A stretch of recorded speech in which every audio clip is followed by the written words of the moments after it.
Dear students, in the previous class, I have explained you the working of an electrochemical cell. I hope you must remember that there were two half cells which were externally connected by an insulated wire and internally they were connected through a salt bridge. I also explained the working of the salt bridge.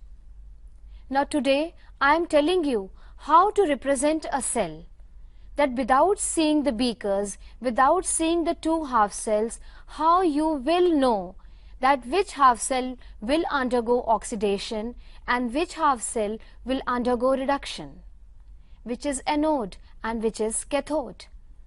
Let me tell you the representation of an electrochemical cell. Anode is on the left hand side and cathode is on the right hand side. The salt bridge is represented or indicated by a parallel line in between the anode and the cathode. Anode we will write on the left hand side and cathode on the right hand side. You can see and you must be remembering that in the previous class the zinc electrode was acting as anode and the copper electrode was acting as cathode. Zinc was losing electron and the copper ions were accepting or gaining those two electrons. Now just see how to represent the zinc half cell or the oxidation half cell and the reduction half cell. Zinc, semicolon, zinc ions, or zinc, a vertical line and the zinc ions. For more specification, you can put concentration also with the zinc ions. 1 molar is representing the concentration. This is the anode side. So you can see that the anode side is written first the metal and then its ionic state. While writing the cathode side, first we will write the ionic state, the copper ion, then the semicolon or a vertical line, its concentration, and then the copper atom in the solid state. And in between the two half cells, you can see the parallel lines. These parallel lines are representing a salt bridge. I hope this is very much clear to you that how we can represent an electrochemical cell. And you must understand this to solve the numericals. Let me give you a memory aid, that how to remember that which side is anode, which side is the negative terminal, or which is cathode or a positive terminal. Dear students, just remember one word, lone, L-O-A-N. L means the left and the loss of electrons. O means oxidation. A means anode. And N means negative terminal. Now it is very much clear that on the left hand side the loss of electrons takes place. The loss of electrons is known as oxidation. Oxidation takes place at anode and anode is the negative terminal. Just reverse everything and you will get the other side, that is the reduction side. If the left hand side the loss of electron, then on the right hand side it is the gain of electron. And if on the left hand side the loss of electron is oxidation, then on the right hand side it is reduction and it takes place on cathode, and cathode is the positive terminal. Let me give you another memory aid. You can use any of either. That is the alphabetical order. Both the sides are written on the screen and you can see L is left, then its counterpart is right, and we know that R always comes after L when we write the alphabets in sequence. O, oxidation, R is reduction, A is anode, C is cathode, N is negative, P is positive. We know that R, C or P always comes after A, O, A and N. The electrode potential of the galvanic or the Daniell cell is 1.1 volts. The concentration of the zinc ions and the copper ions are taken as unity. Now let me explain few terms which you must know as a definition or for the further concepts of solving the numericals. Electrode potential. Electrode potential is defined as the potential difference between the electrode and the electrolytic solution, or you can simply say as electrolyte. If there is no electrode potential, there will be no transfer of electrons. As we know that the heat only transfers when there is a temperature difference. Always heat transfers from hot body to cold body. In the same way, whenever there is an electrode potential, there will the movement of electrons. When the concentrations of all the species involved in the half cell is unity, then the electrode potential is known as standard electrode potential. And earlier I have told you that the direction of the flow of the current is opposite to the electron flow. Cell potential. Cell potential is the potential difference between the two half cells of the galvanic cell. The unit of the cell potential is volts, and the apparatus which we use to measure the cell potential is voltmeter. Now how to measure this electrode potential? What formula we will use to calculate the electrode potential? Let's see that. EMF, electromotive force or cell potential. The formula is E cell is equals to E right minus E left. And I hope now you know that on the right hand side we have cathode and on the left hand side there was anode. So we can also write this formula as E cell equals to E cathode minus E anode. And very important point to note is, for calculation of EMF of the cell, the electrode potentials are always taken as reduction potentials. EMF is slightly different from the cell potential.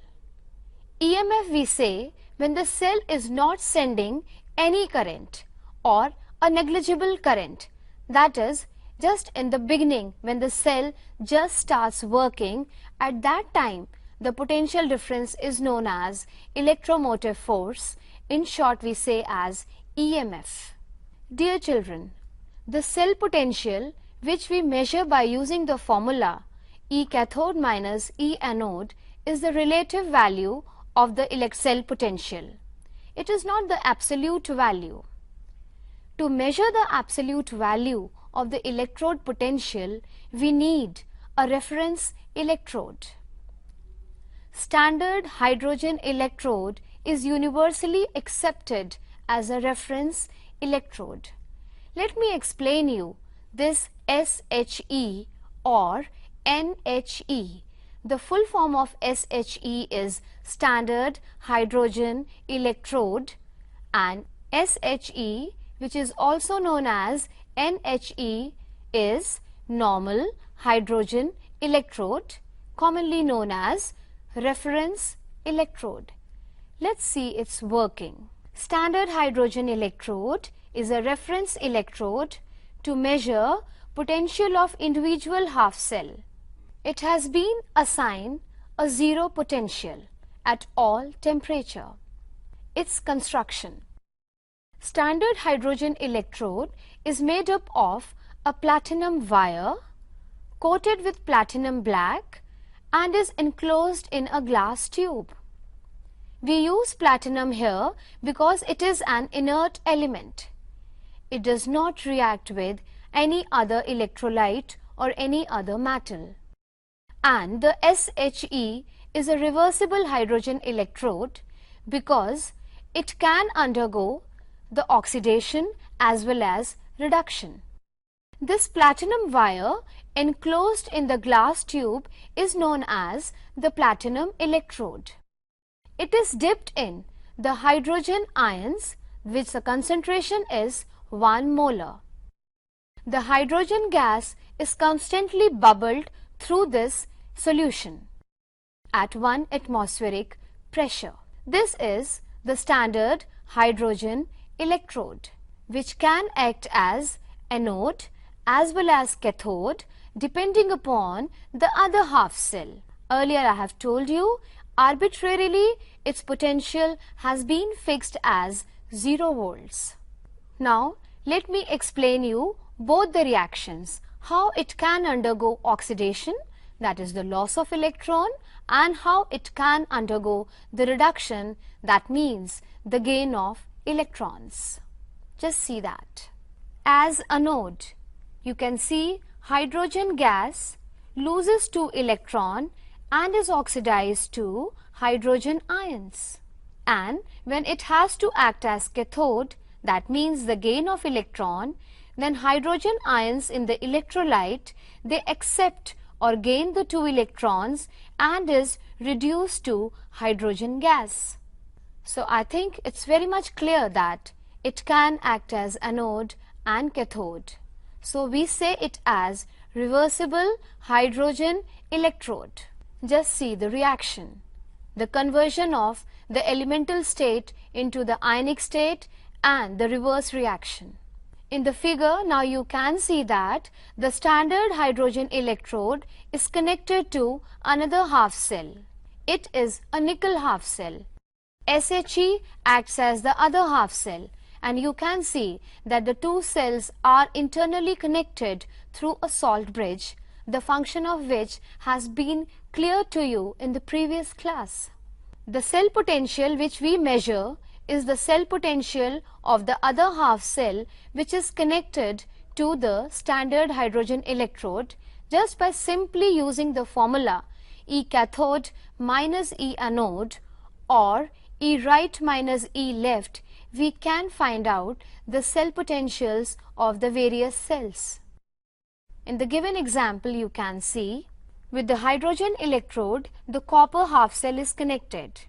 As you can see from the representation of the half cell, the hydrogen cell or the standard hydrogen electrode is acting as anode because it is written on the left hand side of the parallel, is written on the right hand side of the parallel lines.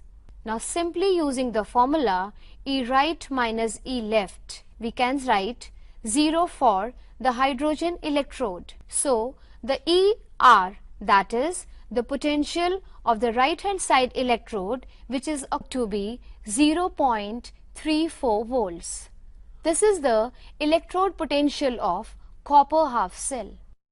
By connecting various half cells with the standard hydrogen electrode, we have calculated the potentials of the various half cells, and they are arranged in a series known as electrochemical series. Just by taking the values from the electrochemical series and putting these values in the formula E cathode minus E anode, we can find out the cell potentials without actually connecting the two half cells.